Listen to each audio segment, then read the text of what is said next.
contact with inhabitants of other worlds. In my Father's house.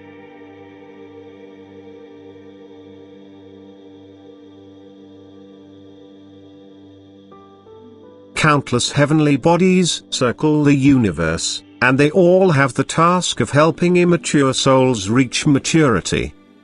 So now you can understand the words, "In my Father's house are many mansions." And every star receives the souls whose state of maturity is suitable to its conditions. In other words, the potential for maturity differs on every star and the souls are placed accordingly. But the living conditions, too, are always different, because the star's nature and consistency vary.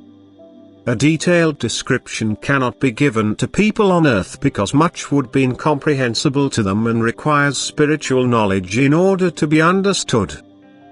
But for all souls, whatever their degree of maturity, suitable stars exist for maturing, where souls of goodwill are able to ascend.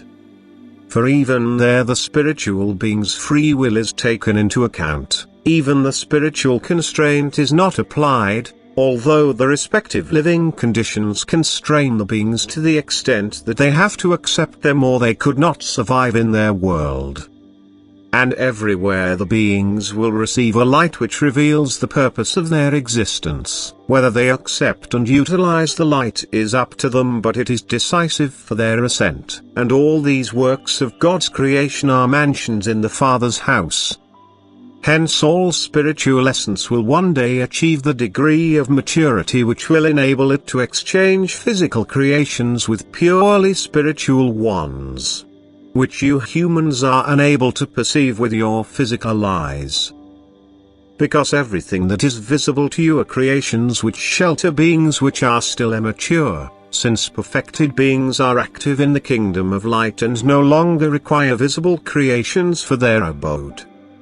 But the distance between all these works of creation is vast and they are not within reach of each other either. The inhabitants of all these worlds are tied to their planet, to the star on which they live. They are only able to change their abode after reaching a certain degree of maturity.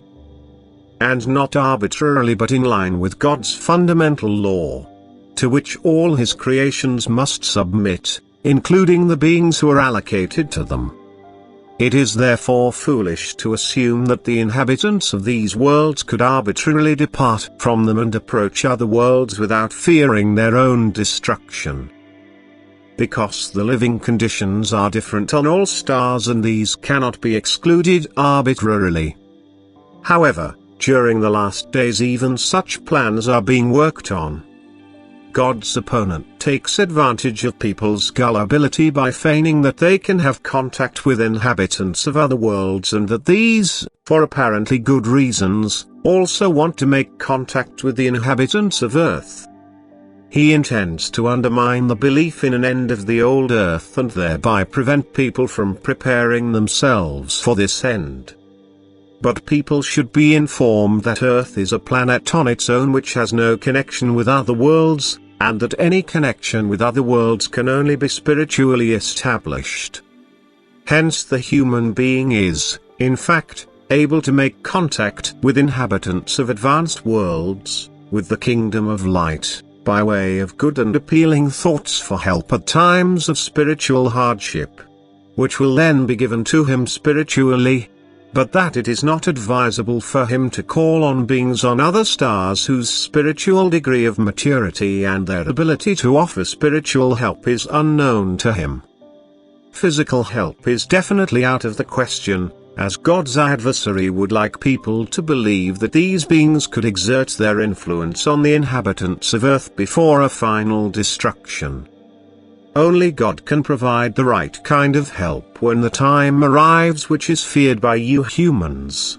And if you believe it, He will grant this help to everyone who asks for it. And He truly has enough angels who exclusively comply with and implement His will, and they will also take care of people when the hour comes. But God's adversary has found fertile ground in people's gullibility onto which he can sow many bad seeds. people would rather accept his misguided instructions than pure truth, which shows the value of his seeds. Because error is always accepted over truth, the human being will always seek to gain advantage from error and reject the truth, which does not promise him many profits. The end is near, and it will come without fail. Every teaching is wrong which questions an end or provides people with a way out that does not correspond with God's will. For God himself will lead everyone out of danger who entrusts himself to him, who takes refuge with him, who belongs to his own, who need not fear an end. Amen.